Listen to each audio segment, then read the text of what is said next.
Good evening, cult members, and welcome to Pop Culture Cult. I'm Sean. I'm Janice. Welcome to number 3 today. This is going to be our spoiler discussion review of Miss Marvel.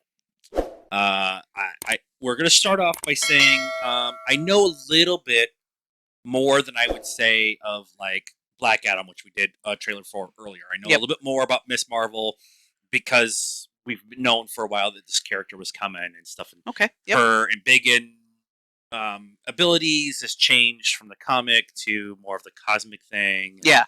And I love the line, I'm no brown girl from Jersey City has ever saved the world. Yeah. Kind of just pointing out that for a long time we didn't have a character who looked or acted like this and stuff. And so it was nice to kind of have that reminder that this is kind of a different view of the world and stuff. Yep.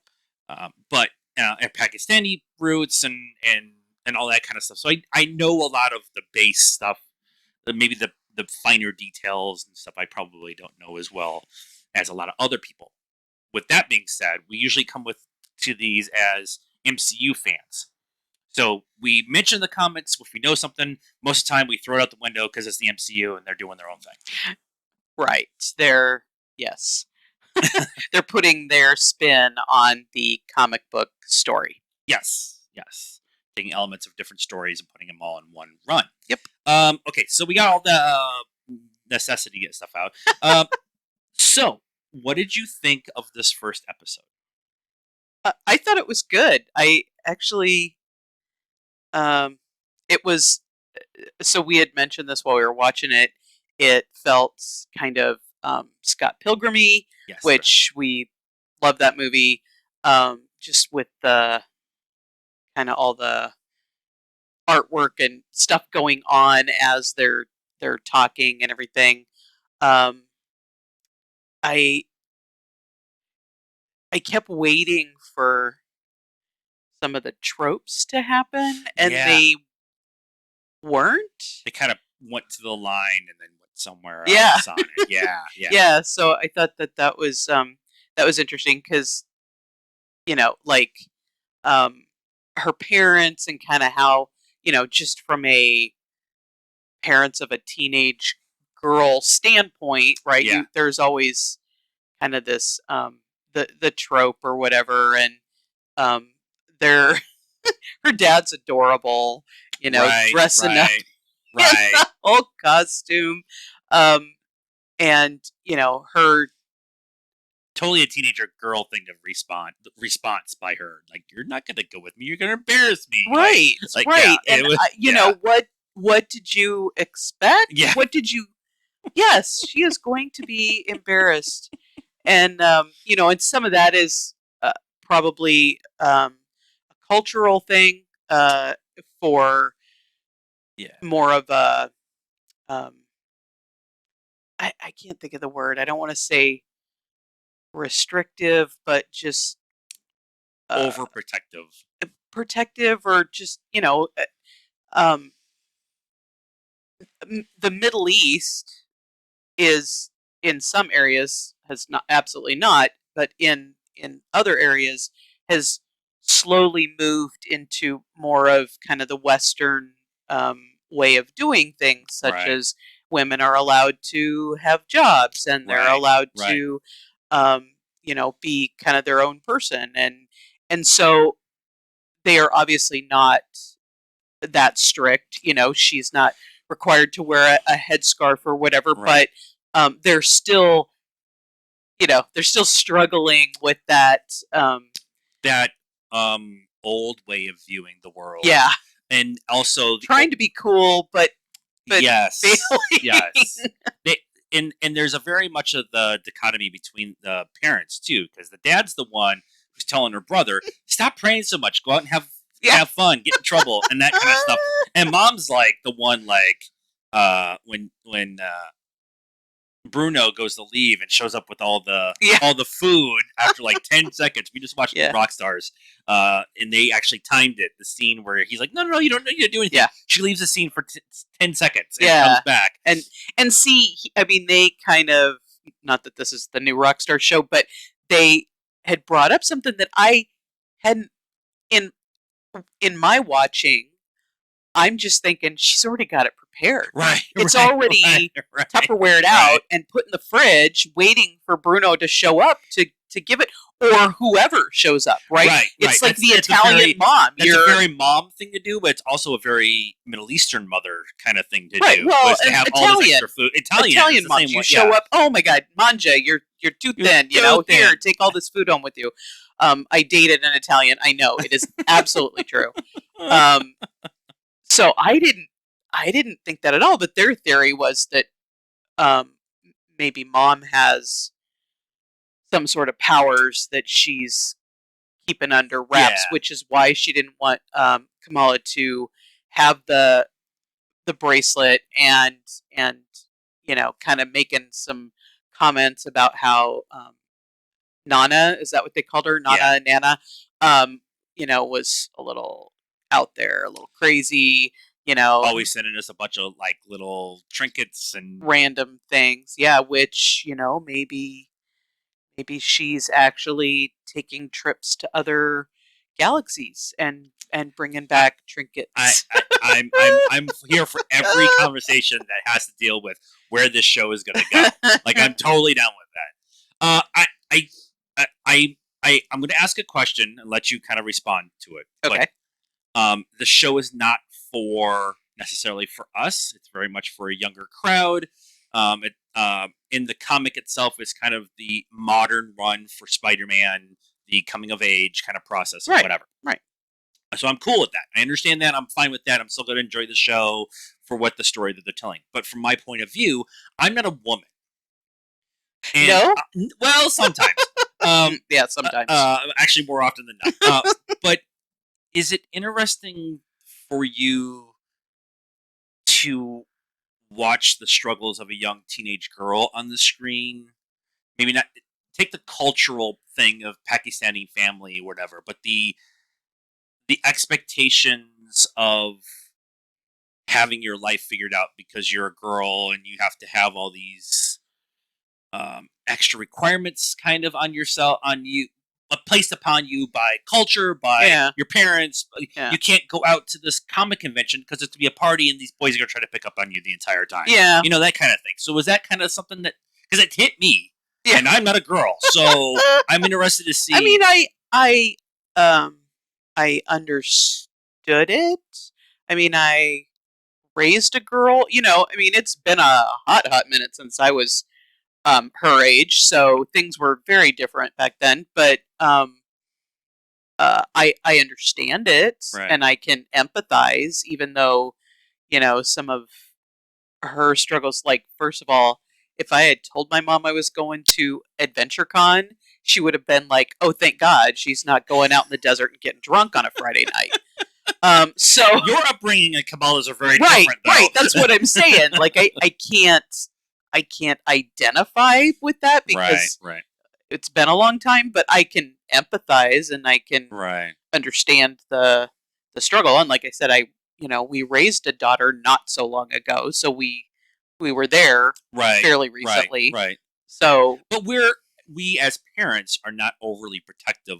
We're protective of our children, but we're not overly protective of our children. We told our children, go out, experience life, have fun, right, do stuff, don't get in trouble, right, know where the line is, and some of our children understood that line, and some children didn't, and that's fine. And everybody's gotta choose their path. And that's why I bring it up, because the idea of having parents who are so overprotective of a child, the child often leads to even more rebellious age and time and stuff like that. And when she comes home from AdventureCon and sneaks in, her mom's like, "Do you want to be a good person, or do you want to be the person who dreams about being in the stars?" And there's this, just for my point of view, I love this concept of telling this story of, do you want to be what everyone else says you have to be? Yeah. Instead of picking your own path. Yeah. One of the reasons I love the sequel trilogy of Star Wars is Rey's path. Rey is my favorite Star Wars character right now. Outside of Ahsoka, it's a different path. It's a different conversation. But Rey is one of my favorite Star Wars characters because she kept being told, this is your path. Yeah. You have to do this. You Yeah. have to do this because of who you are, who you're related to. Yeah. And I know who you are, and I know you don't do this. And she's like, I don't think anybody knows who I am, including myself. Right. And so when she makes the decision not to be what everyone else told her to be, she was able to empower herself to be Palpatine. Right. So with that example, here we are in this show where she's being told by her counselor, by her bully, by the popular girl, her mom, like the conversation when they're trying on dresses about the friend who called off her wedding to go ran away to Europe and find herself like with Rob. And they made a point of like, oh my god, she's like, oh my god, that sounds like amazing. And the two older Pakistani women are like looked at her crazy. Yeah. And if they want to tell this story of being a loving daughter, being a good person, wanting to do the right thing, but finding her own path, I'm going to be in this show 100,000%. Well, and I love think, that. I don't think it's a male female thing. I don't think it's an age thing. I think that everybody can relate to having to, and yeah, most people did it in their teens, but then you did it again in your 20s when you realized you were about to be 30 and what have I done with my life? And then when you're about to be 40 and then when you're about to, I mean, like it's I'm going to be 50 in 3 years and I'm planning on having some kind of life-changing experience. Part of that is I retire from my job in 2 years and 10 months and 3 weeks and 4 days.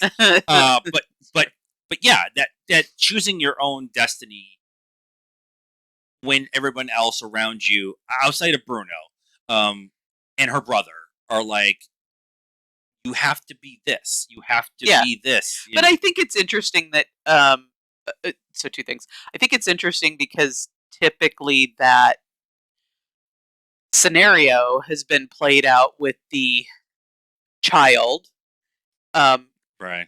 The rebellious child and the parents, and they don't get along. Right? The rebellious child is like, screw you, I'm gonna go do what I want, and the parents are like, ah. And this is obviously her parents love her, and obviously she loves them too. Right. She's not doing what she's doing because she doesn't like them, or that whole stomp your feet and I hate you, that whole teenage drama thing. She's just like, I just want to go try some things, and they're like, but we want you to be safe, and so that's refreshing. Two, can her brother get an epic beard win? Right. Wow. Right. That is a beautiful beard. Like, wow. Do you like, is there product that you and like does he have like a what's the word I'm thinking of, model, like he puts it into a certain spot so it's all even like, out, like template. Like Perot. Is that what they call it? No, in Agatha Christie, where he sleeps with with the thing in his mustache protector. Yeah. Okay, we've talked about the other stuff. Let's talk about the MCU powers part of it. Tons of references. I love her telling the story of Endgame and Carol showing up and in the little cutout thing. I went and subscribed. The actual YouTube channel is actually an actual YouTube channel, so I went and subscribed to it. They have less than 1,000 subscribers. I had to totally subscribe to it. I bet there'll be more soon. I bet you there'll be more soon. The idea that the bracelet is definitely something that Mom didn't want her to have. They kind of made a point of trying to hide it, and then they send her off on this day of running errands to make her forget about it. Then she puts it on. She's at Avengers Con. She gets the cosmic photon kind of power set around her, like Photon has, like Carol does, like Captain Marvel does. So I love that kind of very subtle storytelling that this they didn't make they didn't show a giant like arrow like this is important, this is important, this is Yeah. important, but it was she was laying upside down watching Felicity, and they set the package on the table, and the camera goes with her. So she's looking at the world upside down. She's not really sure who she is as a person. She rolls back over, and the world comes up on top the right way with the box framed in the Right. middle of the shot. So her Right. whole world has not has been upside down, and now it's the right side up forward Right. with the bracelet. Your world is turning upside down, but it's actually right side up. Right side up for you. Right. For you. And then she puts it on and she gets the mist. She does the whole upside down thing. It goes into the nether realm, the ancestral plane, something along that line. They've been kind of dealing with that in other MCU properties. They didn't explain it in this episode. They'll explain it down the road of what it means. Yeah. And then she pops up and then she starts sending out solid forms of the energy, photon energy stuff. Yeah. And it totally is like totally sells the crowd. Like for the I cosplay know content. there, and at first I was like, what is this reaction that this crowd?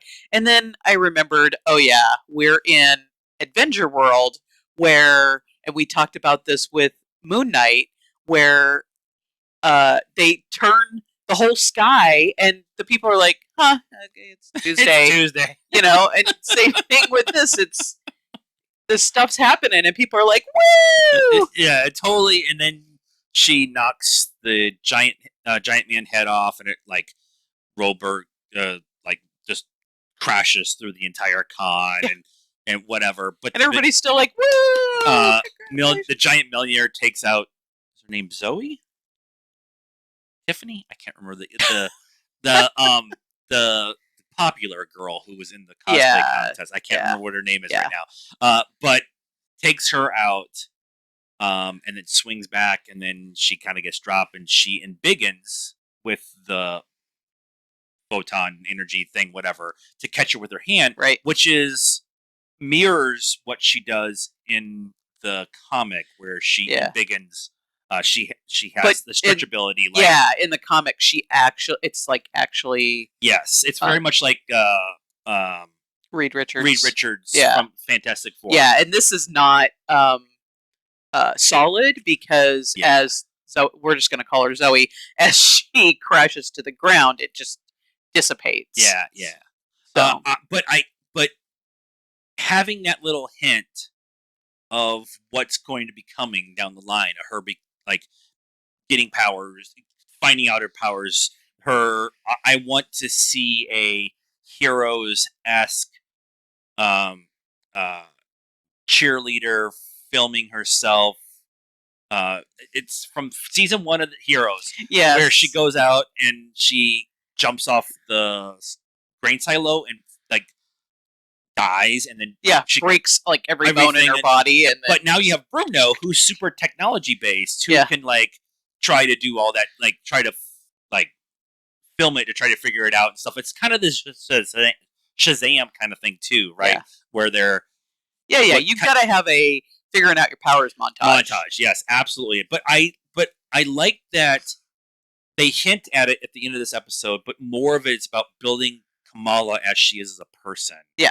And the dynamic of the people around her. Yeah. And the kind of the romantic kind of thing around Bruno. Hinted at, but not really like. I think Bruno just wants a lot of things that he maybe can't have. Because he had So I find the amount of high school children living on their own in the MCU universe disturbing. It's the same thing in Harry Potter. These children should not be living on their own. But he had the brochure or whatever for like the Caltech Institute or whatever on his, and you know, he obviously, I mean, she made a reference to that he didn't really have anybody, and he lives in this apartment over a shop or a restaurant or something. So so he probably can't. I mean, maybe he's trying for a scholarship or whatever, but that's kind of sort of unattainable probably for him. And then Kamala is probably, she's. I mean, once you've been friends for a really long time, that crossing that line it gets a little tough. it gets So yeah. I agree that it's Bruno is definitely doing the this is my girl. I want to be with her. I want to do stuff with her. I want to make stuff for her or whatever. He spends so much time helping her get her cosplay done that yeah, he just puts on her lab coat and shows up right. But as she's kind of oblivious to that. right, right. Well, she's also 16 and is wrapped up in her own little world. Yeah, Her fandom yeah. of I think he'll be her guy in the chair. well, I'm cool with that. I'm cool with that. He wants more. She Yeah, can't give it more. yeah. Whatever. Okay. So we kind of been all over the place with this talk, which is par for the course for us. But Well, it's all new, so we gotta.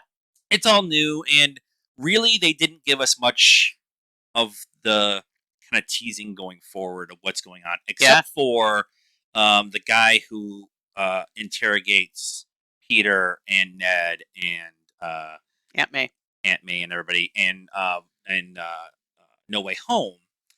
And we just watched New Rockstars bringing them up again, and they think that he is a scroll, because they make a point in the mid credit scene where her powers are kind of placed out in the world thanks to social media, and he's like, "Let's bring her in," and then he's left framed by himself in the shot, and there's a concerned look on his face that this could be something along the line of the Terrigen Mist that the Kree use to create Inhumans. Inhumans, I don't believe are going to come to the MCU. They kind of did that in Agents of Shield, Yeah, which they kind of say is canon. They haven't officially said it's not canon, and which so that's an they ongoing might bring conversation.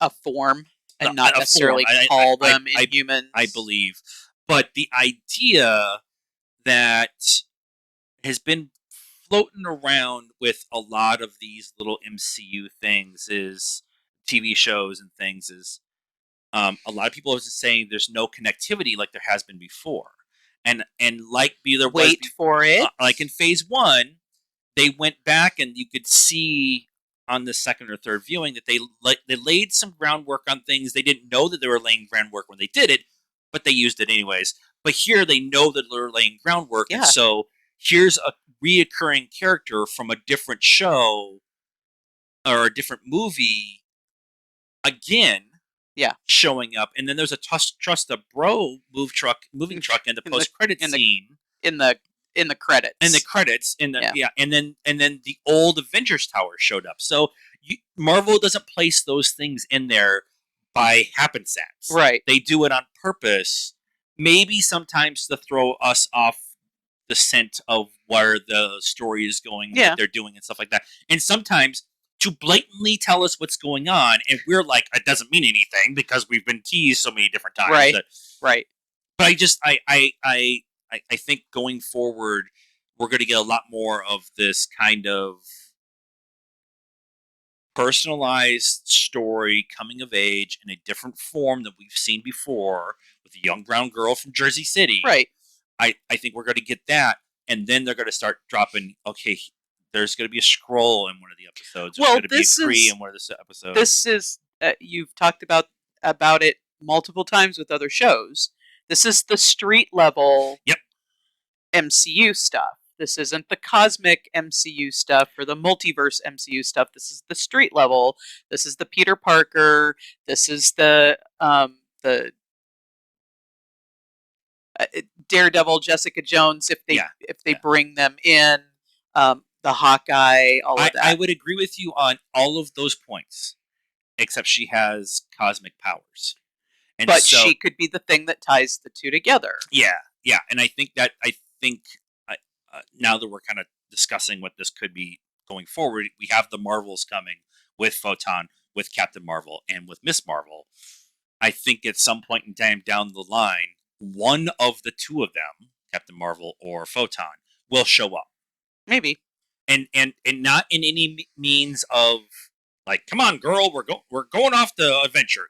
It's going to be more of a scene in the background, or a mention in the news arc. The was it TNT, no, NTN news network. That's that Yeah, I think it's NTN. The uh, the but in world. I think there's going to be news. something where there's like it's going to be one of those for us fans where they'll be going like, "Ha, hello, this is still coming," and then there'll be some big post credit scene at the last episode. Yeah, and it makes sense that, I mean, I know that with a lot of the other shows, we've been like, oh, this person could show up, or Blade could show up, or whatever. But it's a known fact that she is Yes. part of this movie that's coming, so it makes sense to tie something in at some point. And I wonder who the big bad is going to be. The big there was no real introduction of a bad guy or a hint at a bad guy. No, but they're short episodes, so you gotta just kind of. Yeah, and I think there's only 6 or 8, so I'm interested to see where this. I'm excited. I wasn't really sure about the show when they announced it because didn't have any attachment to the character. I like the concept of what the character is and what they're trying to do with the character in the comics, and so I was really excited that they're going to bring her to the live action. But I don't know what to expect. Yeah. And I still don't know what to expect. And I think this is going to be one of those shows, unlike Moon Knight or Loki, maybe even Falcon and Winter Soldier, because WandaVision screwed us. Like everything meant everything, and nothing meant nothing. And I meant to say it like that. But this is, but as we went along with all the other shows, we got to a point where we're like, okay, if this means this, it means this, it means this. Yeah. And ultimately, it really didn't. This, I think, is a show where I'm just going to sit back and say, tell me the story you're going to tell. And if you throw something in, then we can have that discussion. Yeah. But I don't think, in the most part, I don't think I'm going to be like, well, this means we're going to get humans show up, or Quake is going to show up. Now, if Quake shows up, like, okay, all right, okay. But that ties in Agents of S.H.I.E.L.D., which ties in Terrigen Mist, which ties in to Agents. So it's like it's one of those. Yeah, it's totally. And I'm trying not to trying not to do that with this show. I'm not making any promises. So that's our thoughts. Anything else? No. I'm sure we missed something, but that's our thoughts and reaction and conversation about the first episode of Ms. Marvel on Disney Plus. Let us know what you thought of this episode and our discussion about it in the comments down below. Please be nice. That's a requirement around here. Like this video, subscribe to the channel, hit the bell for notifications, and follow us on all the social media stuff: Facebook, Instagram, Twitter, and the Tickety Talks. Links are in the description down below. And until next time, cult members, good afternoon, good evening, and good night now.